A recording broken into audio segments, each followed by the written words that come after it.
Assalamualaikum warahmatullahi wabarakatuh. Alhamdulillah, alhamdulillahilladzi arsala rasulahu bil huda wa dinil haq liyudhhirahu 'alad dini kulli walau karihal musyrikun. Asyhadu an la ilaha illallah wahdahu la syarikalah wa asyhadu anna Muhammadan 'abduhu wa rasuluh la nabiyya ba'dah. Allahumma salli wa sallim wa barik ala sayyidina wa habibina wa safihina maulana Muhammad wa ala alihi wa sahbihi wa man tabi'ahum bi ihsan ila yaumiddin, amma ba'd. Faqala Allah ta'ala a'udzu billahi minasyaitonir rajim. Bismillahirrahmanirrahim.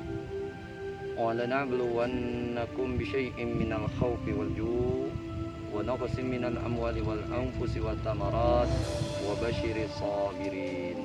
Shadaqallahul azim. Saudara-saudara mahasiswa program studi matematika IAIN Curug, saat ini kita sedang menghadapi situasi yang luar biasa rumit, pandemik COVID-19, yang tentu saja bukan hanya kita tapi dunia saat ini menghadapi kondisi yang sama. Ketidakpastian ekonomi, ancaman kelaparan, ancaman PHK, bahkan ancaman kematian.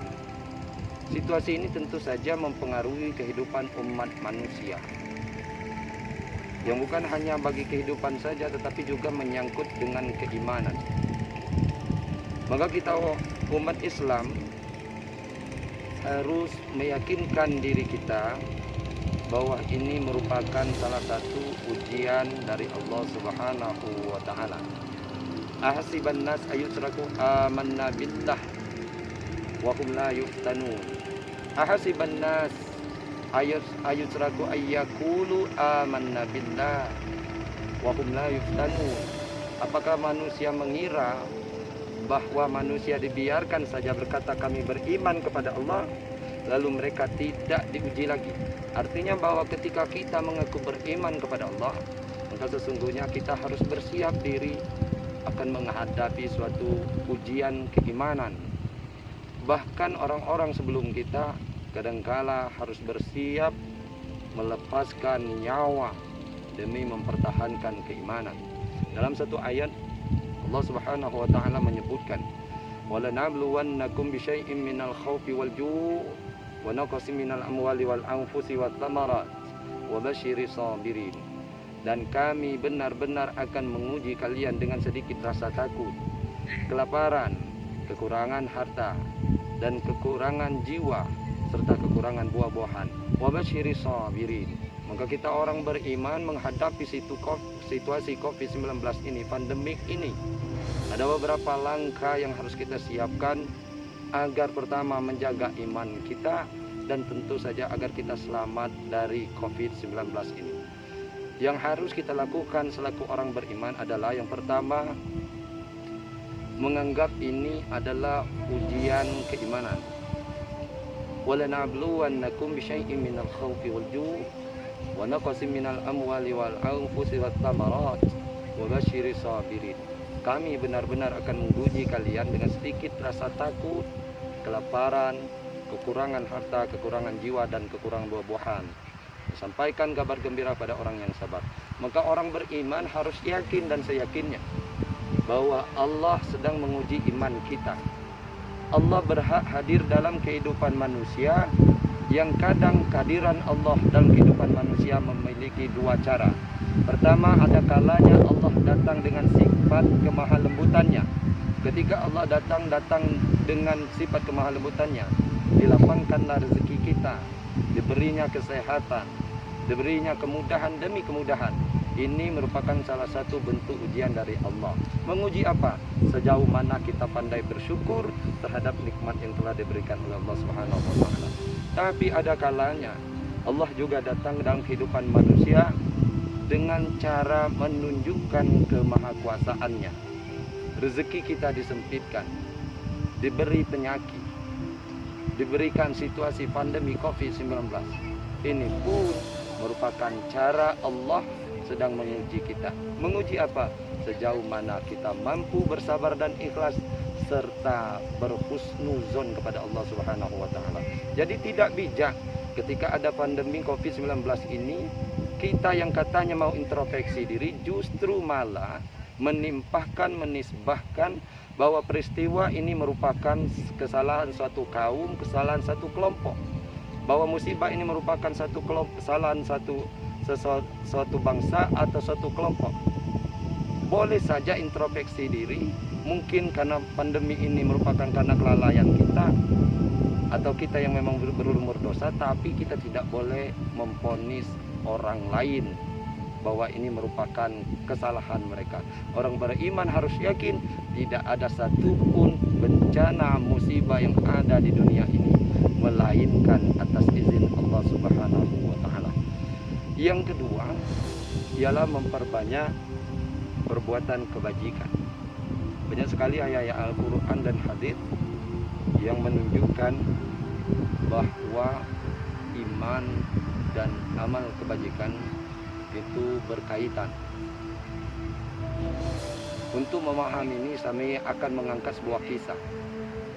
Suatu masa dikenallah seorang ulama tokoh tasawuf yang bernama Ibnul Mubarak.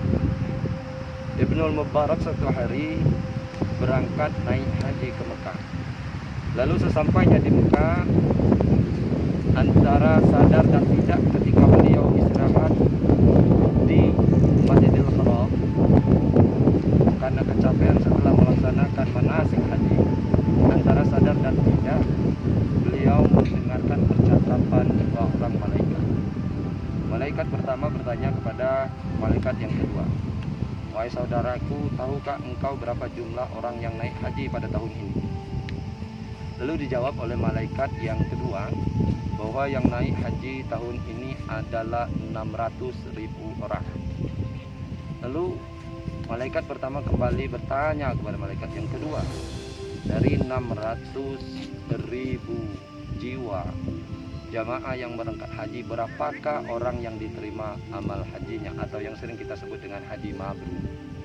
Maka dijawab oleh malaikat yang kedua, 600.000 orang yang berangkat tahun ini tidak satu pun mendapatkan gelar haji yang mabrur. Dan anehnya, kata malaikat yang kedua, justru yang mendapatkan gelar haji mabrur ternyata adalah orang yang tidak berangkat naik haji. Dia adalah Ali Al-Muwaffaq yang tinggalnya berada di Damaskus. Dia tidak berangkat haji tapi namanya tercatat sebagai haji mabrur. Bahkan karena dia 600.000 jiwa orang yang berangkat haji tahun itu diterima hajinya karena amal orang yang satu ini. Lalu Ibnul Mubarak singkat cerita terbangun dari mimpinya. Karena penasaran, Ibnul Mubarak setelah lepas dari pulang haji, dia mencari di mana Al-Muwaffaq berada. Singkat cerita, sampailah di pasar menanyakan langsung di mana rumah Ali Al-Muwaffaq berada. Karena Ali Al-Muwaffaq ini orang baik, maka orang-orang di pasar tahu di mana keberadaannya. Lalu ditunjukkan rumah Al-Muwaffaq oleh orang-orang di pasar. Sampailah Al-Mubarak di depan Ali Al-Muwaffaq, depan rumah Ali Al-Muwaffaq. Lalu beliau menyampaikan apa yang terjadi ketika beliau naik haji dan menanyakan apa kiranya ibadah yang dikerjakan oleh Ali Al-Muwaffaq sampai ia diterima hajinya seakan-akan haji mabrur pada beliau tidak berangkat naik haji. Ali Al-Muwaffaq mengatakan, "Wahai Ibnu Mubarak, sesungguhnya aku sudah bercita-cita akan berangkat haji dan semestinya tahun ini adalah tahun keberangkatanku. Tapi ketika kami akan berangkat, istriku yang sedang mengandung mencium aroma masakan daging dari rumah tetangga yang sangat harum. Lalu dia pun meminta saya meminta makanan tersebut. Aku datang ke rumah sebelah, rumahku tetanggaku. Aku sampaikan sama nenek yang di sebelah bahwa orang istriku menyukai masakan yang dia masak. aku pun minta sedikit. Tapi apa yang terjadi ketika aku minta, nenek tersebut menolak dan mengatakan, wahai Al-Muwaffaq, makanan ini haram bagimu dan hanya halal bagi kami. Lalu Ali Al-Muwaffaq menanyakan, kenapa demikian? Maka dijawab oleh sang nenek bahwa aku ini adalah seorang janda tua, menghidupi cucu-cucuku. Suatu hari kami sudah tidak makan 2 hari lebih. Aku mencari makan tapi tidak bertemu. Lalu ketika aku pulang, aku temukanlah bangkai keledai. Aku bawa pulang, lalu aku masak. Dan harum masakan itulah yang sampai ke rumah engkau, wahai Ali Al-Muwaffaq. Untuk itu makanan ini halal bagi kami tetapi haram untuk engkau karena engkau adalah orang yang mampu. Mendengar itu maka Al-Muwaffaq menangis sejadi-jadinya. Ia pun pulang. Tabungan haji yang semestinya ia gunakan untuk berangkat haji, maka pada hari itu diserahkannya semua kepada nenek tersebut. Apa yang dapat kita ambil dari kisah Ali Al-Muwaffaq ini? Para mahasiswa sekalian, Ali Al-Muwaffaq dianggap sebagai haji mabrur karena pandai menghargai nyawa manusia. Kita ingat bahwa salah satu maqasidul syariah adalah hifdzun nafs, melindungi jiwa manusia. Sesuai dengan saat Covid ini, maka kita harus ingat tujuan syariat Allah. Ada hifdzun nafs, ada hifdzun mal. Kita harus melindungi jiwa kita, harus melindungi harta. Ali Al-Muwaffaq memberikan bantuan. Ini cara dia melindungi nyawa manusia. Maka pada saat ini kita pun melalui bantuan kita kepada tetangga kita, pada saudara kita yang membutuhkan, maka sesungguhnya kita sedang melindungi nyawa manusia.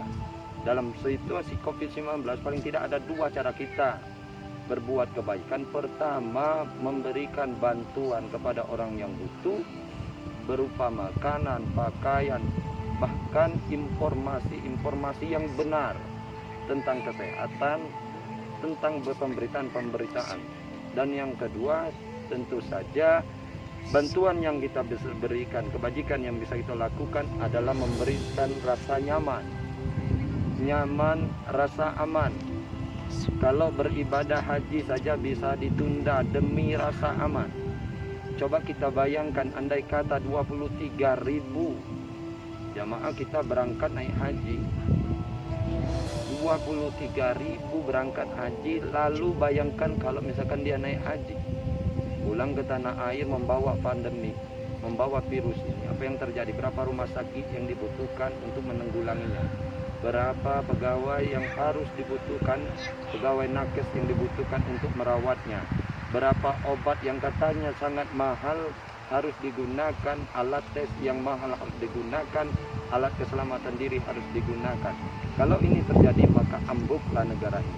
Melindungi harta, termasuk harta negara, melalui menjaga diri dari COVID ini. Makanya di dalam Islam ada kaidah dar'ul mafasid muqaddam 'alal jalbil masalih. Mencegah kemudaratan lebih diutamakan dibandingkan dengan mencari maslahat. Bahwa kita harus beribadah tapi tentu harus membatasi diri. Pergi ke rumah ibadah dengan membawa alat sholat sendiri, mengatur saf agar tidak terlalu rapat supaya tidak terjadi kontak fisik, tidak berjabat tangan dan sebagainya macamnya. Ini cara kita menghindari virus COVID-19 sendiri. Dan ini berkaitan dengan keimanan kita bahwa Allah tidak menyia-nyiakan perbuatan orang yang beriman. Dengarkan mahasiswa sekalian, yang terpenting juga bagi kita saat ini, karena mungkin saja pembatasan perkumpulan, mungkin pengajian dan sebagainya macamnya, mungkin pembelajaran di kampus dan sebagainya macamnya, kita dibatasi berkumpul. Satu sisi ini suatu kerugian, namun di sisi lain ini memberikan kesempatan kita untuk memperkaya kita dengan literasi budaya ilmiah mahasiswa. Ini tentu saja nanti akan berkaitan langsung dengan keimanan, budaya membaca.